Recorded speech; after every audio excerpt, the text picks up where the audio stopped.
حضرت جنید بغدادی ایک دن اپنے مرید کو ایک صندوق دیتے ہیں اور فرمایا بیٹا اس کو اٹھا لو اور دریائے دجلہ کی موجوں کے سپرد کراؤ، اور سنو اس کو کھول کر نہیں دیکھنا اس کے اندر ہے کیا۔ کامل مرید وہی ہوتا ہے جو شیخ کے راز کی حفاظت کرے۔ مرید نے صندوق اٹھایا اور دریائے دجلہ کی موجوں میں پھینکنے کے لیے کنارے پہ پہنچا۔ جب اس نے وہ صندوق پھینکا تو کیا دیکھتا ہے کہ پانی راستے چھوڑ دیتا ہے اور بڑے ادب سے اس صندوق کو اپنی آغوش میں سمیٹ لیتا ہے۔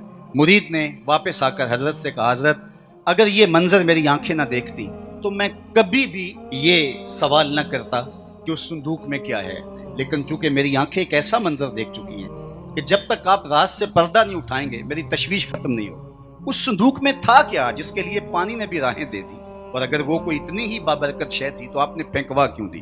یہ ایک معمہ ہے جو مجھ سے حل نہیں ہو رہا۔ تو شیخ نے فرمایا بیٹے تم نے ایک منظر ہی ایسا دیکھا ہے، بتاؤں گا نہیں تو تمہیں تسکین نہیں ہوگی۔ سنو، میں نے 12 سال کی محنت شاقہ سے تصوف کے رموز و غوامض اور اسرار پر ایک کتاب لکھی، اور پھر 12 سال اس کی نوک پلک سنوارتا رہا کہ اس کا کوئی جملہ شریعت کے مزاج سے متصادم نہ ہو۔ پھر 12 سال سوچتا رہا میں اس کتاب کو لوگوں تک پہنچاؤں کہ نہ پہنچاؤں۔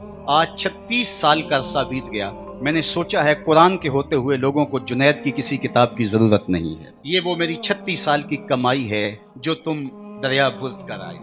تصوف کے شہنشاہ وہ فرماتے ہیں کہ اس احتیاط سے کہ اس کو قرآن مجید کے مقابلے میں سمجھ نہ لیا جائے اور ترجیح نہ لوگ دے دے، تو میں نے اس کتاب کو دریا برد کروا دیا۔